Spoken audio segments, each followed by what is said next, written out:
ഞാനാണ് ഈ കുടുംബത്തിലെ മൂത്ത കുട്ടി. അതിന്റേതായ അഡ്വാൻറ്റേജും എനിക്കുണ്ട്. ഞാൻ എടുക്കുന്നതാണ് ഈ വീട്ടിലെ അന്തിമ തീരുമാനം. അതെങ്ങനെയാണെന്ന് നിങ്ങൾക്ക് ഞാൻ കാണിച്ചു തരാം. അച്ഛൻ ഞാൻ പുറത്തു വരെ പോവാണ്. അച്ഛന്റെ ബൈക്ക് ഒന്ന് എടുക്കുന്നുണ്ടേ. ആര് ബൈക്ക് കൊണ്ട് പോകുന്നു? നിനക്ക് 18 ദിവസമായോ? അത് നീ അന്വേഷിക്കേണ്ട ആവശ്യമൊന്നുമില്ല. അച്ഛനോട് ഞാൻ പറഞ്ഞിട്ടുണ്ടല്ലോ. നിന്റെ ചേച്ചി പറയുന്ന കേട്ടാ മതി. അവൾക്ക് നിന്നെക്കാളും വിവരവും വിദ്യാഭ്യാസവും ഒക്കെ ഉണ്ട്.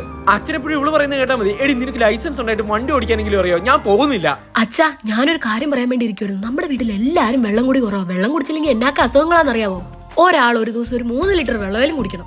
നല്ല കാര്യം. കലത്തിന്റെ അകത്ത് തിളപ്പിച്ചാണെങ്കിൽ വെള്ളം എടുത്ത് വെച്ചിട്ടുണ്ട്. എല്ലാവരും ഇന്ന് മുതൽ 3 ലിറ്റർ വെള്ളം കുടിക്കണം. അച്ഛാ, എനിക്കിങ്ങനെ വെള്ളം കുടിക്കാൻ പറ്റില്ല. എനിക്കൊരു 3 ലിറ്ററിന്റെ കുപ്പിയിലും വേണം. എന്നാലും എനിക്ക് കറക്റ്റായിട്ട് കുടിക്കാൻ പറ്റുള്ളൂ. ഞാൻ അച്ഛന്റെ പോക്കറ്റിൽ നിന്ന് ഒരു 500 രൂപ എടുക്കും. 500 രൂപയോ? ഇന്നലെ അൽഫാം മേടിക്കാൻ വേണ്ടി ഒരു 150 രൂപ വെച്ചപ്പോ അച്ഛനാണെങ്കിൽ അരമണിക്കൂർ ദാരിദ്ര്യം പറഞ്ഞു. ഇവിടെ എത്ര കുപ്പി കിടപ്പുണ്ട്? ഇവക്ക് ആ കുപ്പി എടുത്താലും കുഴപ്പം. ആ കുപ്പിയൊന്നും എടുക്കാൻ പറ്റില്ല. അതൊക്കെ വിഷവാ. നീ അവനെ നോക്കൊന്നും വേണ്ട. എന്റെ മോൾ 500 എടുത്തോട്ടോ. ഇപ്പൊ കണ്ടില്ല ഈ വീട്ടിലെ എന്റെ പവർ.